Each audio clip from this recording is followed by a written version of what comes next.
अल्हम्दुलिल्लाह वस्सलातु वस्सलाम अला रसूलिल्लाह व अला आलिहि व अस्हाबिहि अजमईन अम्मा बाद अऊज़ु बिल्लाहि मिनश शैतानिर रजीम बिस्मिल्लाहिर रहमानिर रहीम वमा खलक़तुल जिन्ना वल इंसा इल्ला लियअब्दुन बिस्मिल्लाहिर रहमानिर रहीम अल्लज़ी खलक़ल मौता वल हयाता लियब्लुवकुम अय्युकुम अहसनु अमला रब्बि इश्रह ली सदरी व यस्सिर ली अमरी वहलुल उक़दतम मिन लिसानी यफ़क़हू क़ौली। শ্রদ্ধেয় বিশেষজ্ঞগণ, বক্তাগণ, অতিথিবৃন্দ, শ্রদ্ধেয় গুরুজনেরা, প্রিয় ভাই ও বোনেরা এবং সেই লাখ লাখ দর্শক যারা টিভিতে বসে এই অনুষ্ঠানটা দেখছেন, আপনাদের স্বাগত জানাই ইসলামিক সম্ভাষণে। আসসালামু আলাইকুম ওয়া রাহমাতুল্লাহি ওয়া বারাকাতুহু। আল্লাহর দয়া, শান্তি এবং রহমত আপনাদের সবার উপরে বর্ষিত হোক।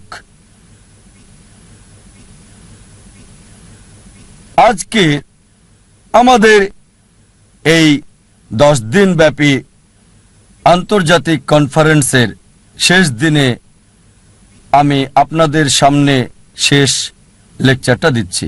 আমার এই লেকচারের বিষয় হচ্ছে আমাদের এই জীবনের উদ্দেশ্যটা কি। আমাদের মধ্যে কতজন মানুষ আসলে এই ব্যাপারটা নিয়ে চিন্তা করেছেন যে আমাদের জীবনের উদ্দেশ্যটা কি? আমাদের মধ্যে কতজন এই ব্যাপারটা নিয়ে ভেবেছেন যে আমাদের এই অস্তিত্বের উদ্দেশ্যটা কি? আমরা এখানে কি করছি? এখানে কেন এসেছি? আসুন এবার এই ব্যাপারটা আমরা বিশ্লেষণ করে দেখি।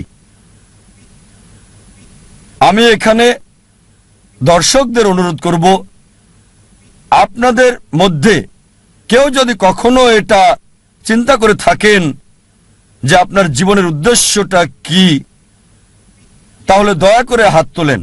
আমি জানতে চাচ্ছি এখানে দর্শকদের মধ্যে কতজন এটা নিয়ে চিন্তা করেছেন যে আমাদের জীবনের উদ্দেশ্যটা কি।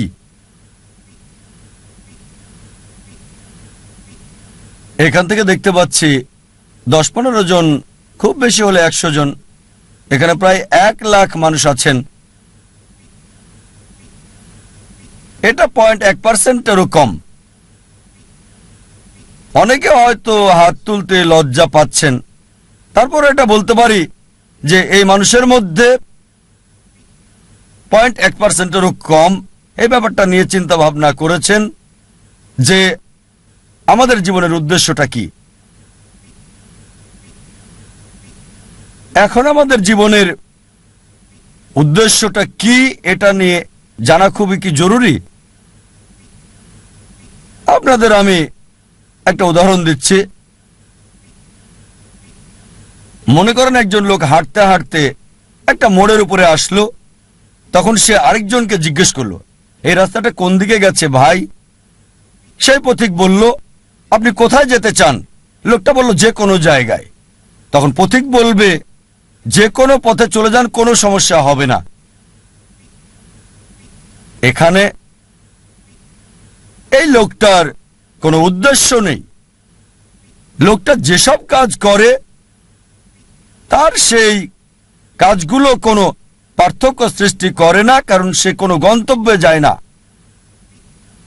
আমাদের মধ্যে অনেকেই ঠিক এভাবেই জীবনযাপন করছেন। আপনাদের আরেকটা উদাহরণ দিচ্ছি।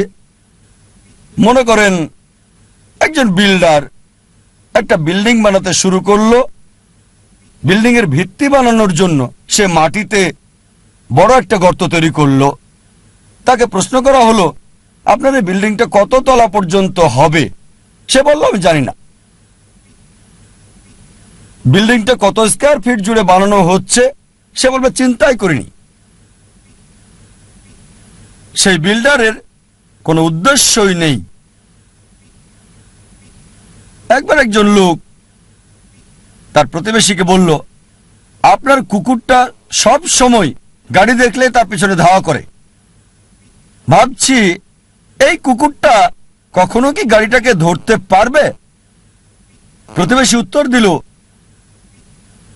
কোনো গাড়িকে ধরতে পারবে কিনা সেটা নিয়ে ভাবছি না, আমি ভাবছি গাড়িটা ধরতে পারলে কুকুরটা তখন কি করবে। যে লোকটা বলছে কখনো ধরতে পারবে কিনা জানি না, সে বুঝতে পারছে না। আর প্রতিবেশী কুকুরটার মালিক, সে কিন্তু বুঝতে পারছে গাড়িটাকে ধরতে পারলে সে কুকুরটা তখন কি করবে। এখানে কুকুরটার উদ্দেশ্যটা কি? দুর্ভাগ্যজনকভাবে আমাদের অনেকেই আমাদের জীবনটাকে এভাবেই পার করে দিচ্ছি, এই কুকুরটার মতোই। লোকজন গ্র্যাজুয়েশন করে, তাদের জিজ্ঞেস করবেন আপনি গ্র্যাজুয়েশন করছেন কেন, তারা কারণটা জানে না।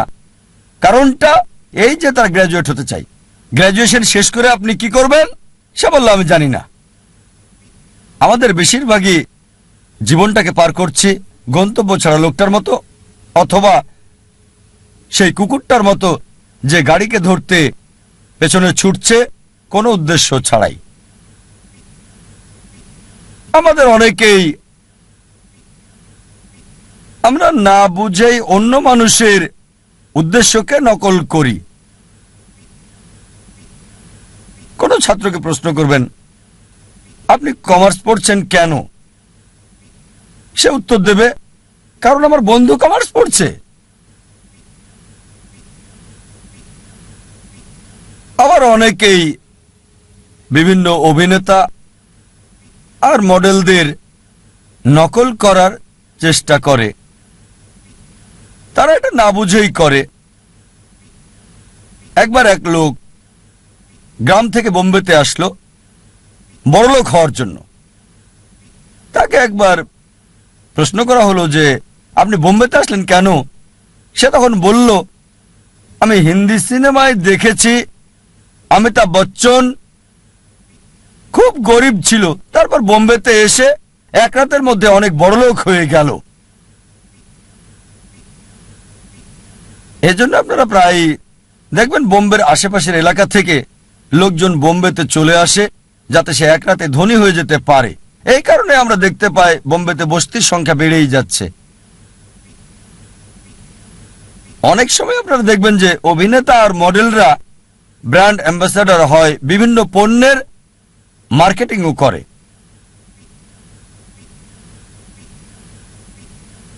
একজন একটা নতুন গাড়ি কিনলো, হুন্ডাই i10।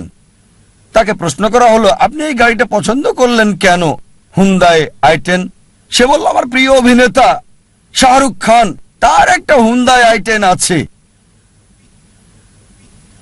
আমি জানি না যে শাহরুখ খান ওই অ্যাড ছাড়া আর কখনো হুন্ডাই i10-এ বসেছেন কি না। তিনি হয়তো চালান মার্সিডিজ অথবা BMW অথবা এরকম কিছু। আমার সন্দেহ তার i10 আছে কিনা। শাহরুখ খান মডেল হয়েছেন ঘড়ির, ট্যাগ হিওর ঘড়ির, তিনি ব্র্যান্ড অ্যাম্বাসেডর এই বিখ্যাত ট্যাগ হিওর ঘড়ির। আর আমরা দেখি যে অনেক ভক্তই তার এই ঘড়ি কিনে থাকে। এখন শাহরুখ খানের অভিনয়ের সাথে এই ট্যাগ হিওরের সম্পর্কটা কি? এই ট্যাগ হিওর ঘড়িটা কি তার অভিনয়ের ক্ষেত্রে কোনো সাহায্য করে যাচ্ছে?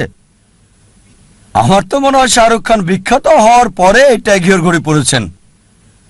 এরকম বিভিন্ন উপায়ে মিডিয়ায় পণ্যের মার্কেটিং করা হয়, আর দুর্ভাগ্যজনকভাবে আমরা অন্য মানুষকে নকল করার চেষ্টা করি, বেশিরভাগ সময় কিছু না বুঝেই। মনে করেন একজন ধনী লোক একটা টেক্সটাইল মিল কিনল। প্রশ্ন করা হলো আপনি এই টেক্সটাইল মিল কিনলেন কেন? সেই লোক বলল যে আমি খোঁজ খবর নিয়ে জানতে পেরেছি টেক্সটাইল ব্যবসায় অনেক বেশি লাভ করা যায়।